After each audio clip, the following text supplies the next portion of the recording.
पवित्र स्नान है, जिसको देखते हुए अपार भीड़ श्रद्धालुओं का जन सैलाब कुंभ की ओर, महाकुंभ की ओर मूव कर रहा है, क्योंकि आज आखिरी अमृत स्नान है। आज के दिन की विशेष जो महत्व है, आज का दिन और अनूठा संयोग है, उसकी महिमा आपके मुख से हम अपने दर्शकों को सुनाएंगे। आज शिवरात्रि ने महाशिवरात्रि है जी। हर एक मास के चतुर्थी को शिवरात्रि होती है जी। और फागुन मास के चतुर्थी आज जो हम बैठे हैं इस दिन महाशिवरात्रि मनाते हैं। और उससे भी बड़ा संयोग है कि महाकुंभ चल रहा है। महाकुंभ का समापन आज होगा, जो 14 तारीख मकर संक्रांति से महाकुंभ प्रारंभ होता है। वह दिव्य महाकुंभ का समापन आज शिवरात्रि के साथ स्नान करके, क्योंकि शिव के सानिध्य में ही, शिव के बिना कुछ नहीं हो सकता। शिव ही मंगलकारी है, शिव का नाम ही कल्याण है। शिव के बिना जीवन में किसी का कल्याण नहीं हो सकता है। इसीलिए आज शिव के नाम पर स्नान कर करके धर्म, अर्थ, काम, मोक्ष चारों प्राप्ति कर सकते हैं। 8 प्रकार की लक्ष्मी, अष्टलक्ष्मी की आज प्राप्ति होती है।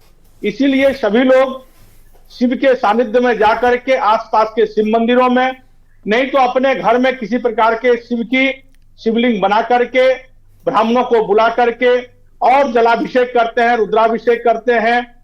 सभी प्रकार से भगवान को मनाने की प्रयास करते हैं, क्योंकि आज का बहुत विशेष महत्व बनाया गया। आज महाकुंभ में अंतिम स्नान महाकुंभ का है। उसका समय जो बताया गया, ब्रह्म मुहूर्त का समय 5:09 से 5:59 तक था। संध्या का जो समय है वह 5:34 से लेकर 6:49 तक है।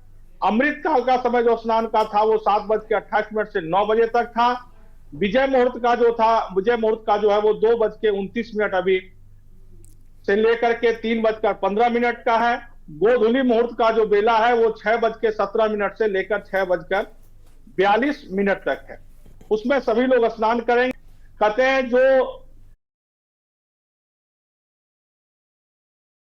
संपूर्ण में स्नान नहीं कर पाए कुंभ में, अगर अंतिम स्नान करते हैं तो संपूर्ण महाकुंभ का लाभ मिलता है।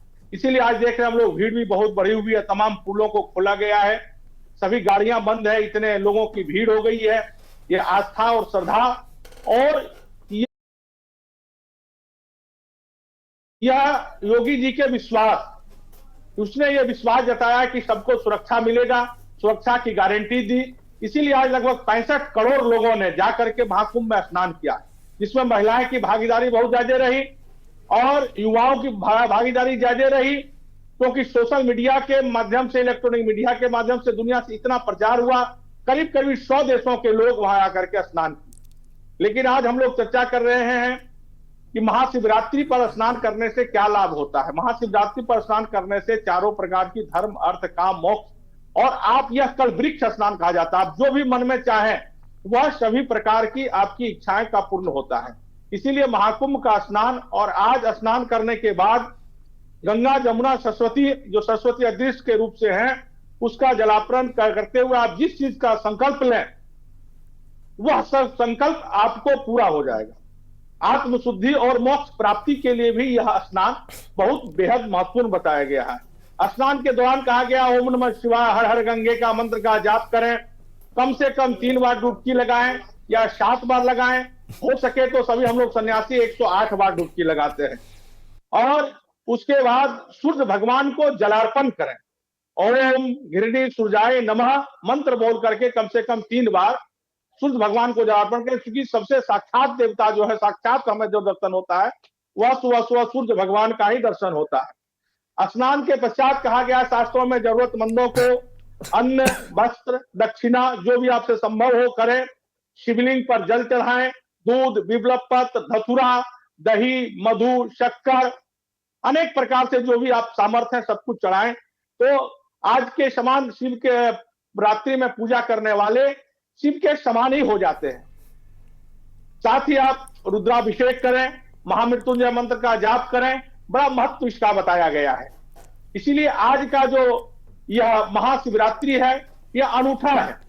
यह हमारे जीवन में सभी प्रकार की मोक्षदायिनी, और जो भी मन में संकल्प लेकर के आज अगर नहीं हो तो भगवान पर केवल जलाभिषेक भी कर सकते हैं। अगर आसपास आपके शिवलिंग नहीं हो तो मानसिक भाव से भी अगर आप जलाभिषेक करें, रुद्राभिषेक करें तो वही लाभ होगा, क्योंकि भगवान को भाव चाहिए। तो यह बहुत अनूठा संजोग इस बार लगा है। हर एक बार ऐसा नहीं लगता कि शिवरात्रि भी है और महाकुंभ भी है। महाकुंभ में अगर नहीं जो जा पा रहे हैं तो अपने यहाँ ही हर हर गंगे जय त्रिवेणी माता कह करके अगर स्नान करें तो उनको भी वही लाभ होगा जो जा करके महाकुंभ में स्नान कर रहे हैं। बिल्कुल महाराज जी, आप हमारे साथ जुड़े रहिए। हमारे साथ गोविंद जी, सरकार की और सभी लोगों का अनुमान था, सरकार का अनुमान था लगभग 40 करोड़ 45 करोड़ लोग पहुंचेंगे, लेकिन सभी अनुमानों को ध्वस्त करते हुए दुनिया में एक बड़ा कीर्तिमान स्नानार्थियों ने महाकुंभ में आज बनाया है, जो दुनिया में इससे पहले कभी हुआ था और आगे तो सनातनी कुछ भी कर सकते हैं। जी, आज इतना महाकुंभ कुंभ का मतलब कलश धरा। जब समुद्र मंथन हुआ, समुद्र मंथन के समय या जो अमृत कलश लेकर के चले और अमृत दैत्यों और अदैत्यों का जो युद्ध हुआ, उसमें जहां जहां बूंदें गिरी वहां यह महाकुंभ लगता है। प्रयागराज में, हरिद्वार में, उज्जैन में और त्र्यंबकेश्वर में, नासिक में जी 4 जगह पर यह कुंभ लगता है। और यह जब कुंभ लगता है तो सभी देवता, नर, किन्नर, सैनी सभी लोग स्नान करने आते हैं। तो कैसे स्नान करेंगे? अपने शरीर में तो स्नान कर नहीं सकते, तो वह साधु के, सन्यासियों के, नागाओं के और जो वहां संत जाते हैं उनके शरीर में जाकर के प्रवेश करके स्नान करते हैं। क्योंकि हम लोग इस बात पर अनुमति करते हैं, जब हम लोग शाही स्नान करने के लिए जाते हैं और आप भी मीडिया में देखते होंगे, आप लोग भी कहा करते हैं, जो उत्साह, जो उमंग, जो एनर्जी, जो भीड़, जो उत्साह देखने को जाते समय मिलता है, वह लौटते समय ना तो वह भीड़ होती है, ना वो एनर्जी होती है, ना वह उमंग होता है, ना वह उत्साह होता है। तो हम लोग अनुभव करते हैं कि हमारे शरीर में किसी न किसी प्रकार के किसी देवता का वास जरूर था और उस प्रकार से स्नान करते हैं। उसी में कहते हैं कि सबसे अंतिम स्नान सब देव देवताओं के बाद आज महाशिवरात्रि में कुंभ के अंतिम स्नान पर महादेव खूब चल करके स्नान करते हैं। इसीलिए आज बहुत विशेष बताया गया है और महादेव को विश्वास का प्रतीक बताया गया है, वहीं पार्वती को श्रद्धा का प्रतीक बताया गया। कहते हैं आज के दिन जो स्नान करता है, जलाभिषेक करता है, रुद्राभिषेक करता है, उनके मन के अंदर सब कुछ तो मिलता है, उसके साथ श्रद्धा और भक्ति का अंदर से जागता है कि भगवान के प्रति श्रद्धा कैसे हो, विश्वास कैसे हो। इसीलिए शिव से और गृहस्थों के लिए बहुत यह विशेष बताया गया। इसी दिन देवों के देव महादेव गृहस्थ जीवन में प्रवेश किए। इसीलिए आज के दिन गृहस्थ लोग जो हैं और जो सन्यासी हैं, सबके लिए विशेष। गृहस्थ लोग इसलिए पूजा करते हैं, आज के देवों देव महादेव हमारे गृहस्थ जीवन में प्रवेश किए, और सन्यासियों के लिए सब कुछ नागाओं के लिए सब कुछ देवों के देव महादेव ही, हमारे इष्ट महादेव है, हमारे गुरु महादेव है, हमारे मित्र महादेव है, हमारे पिता महादेव, हमारे माता महादेव, हम लोग सब कुछ महादेव को ही मानते हैं, महादेव के अलावा हमारा कोई नहीं है। इसीलिए आज का स्नान और महाशिवरात्रि सबसे बृहद जो है वो हमारे जो सन्यासी हैं वह भी मनाते हैं, और विष्णु भगवान भी कहते हैं हमारे इष्ट महादेव हैं, राम भी कहते हैं हमारे इष्ट हैं, इसलिए वैष्णव भी बहुत बढ़ चढ़ के इनको मनाते हैं। इसलिए सभी के, चूंकि देवों के देव महादेव है, जो सभी देवताओं किसी न किसी देवता को मानते हैं उनके महादेव ही है। तो सभी लोग, सनातनी के जितने लोग हैं, और सनातनी नहीं, सनातनी से हट करके मैं देखता हूं कई संप्रदाय के लोग आकर के इस महाशिवरात्रि के पर्व को मनाते हैं, और शिव को सभी लोग मानते हैं। जो सनातन को भी नहीं मानते वो उसको भी मैं देखता हूँ वो शिव को मानते हैं, शिव की आराधना करते हैं, क्योंकि शिव के बिना जीवन सबके बराबर है। इसीलिए शिव ही सब कुछ है, शिव के बिना हमारे जीवन अधूरा है। जब शिव हमारे जीवन में नहीं हो तो हम जीवन में किसी मंगल कामना नहीं की सोच नहीं सकते, बिल्कुल किसी कल्याण का सोच नहीं करते, क्योंकि कल्याण ही उनका नाम है। और आप कथा में आती है कि भाई दक्ष के जब शिव को ही उन्होंने नहीं बुलाया, शिव को नकार दिया, तो दक्ष की क्या स्थिति हुई दुनिया ने देखा। उसी प्रकार शिव अगर हमारे जीवन में ना हो तो हमारी भी स्थिति हो सकता है दक्ष की हो।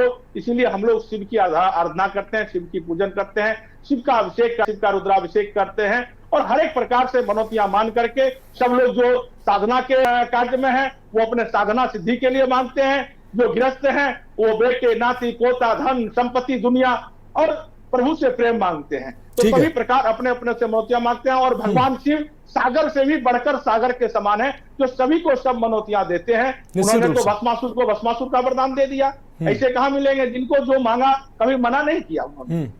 ऐसे हमारे शिव हैं। बिल्कुल बिल्कुल। स्वामी प्रकाशानंद जी, हमारे दर्शकों को आज के विशेष दिन की महत्व बताने के लिए आपका बहुत शुक्रिया।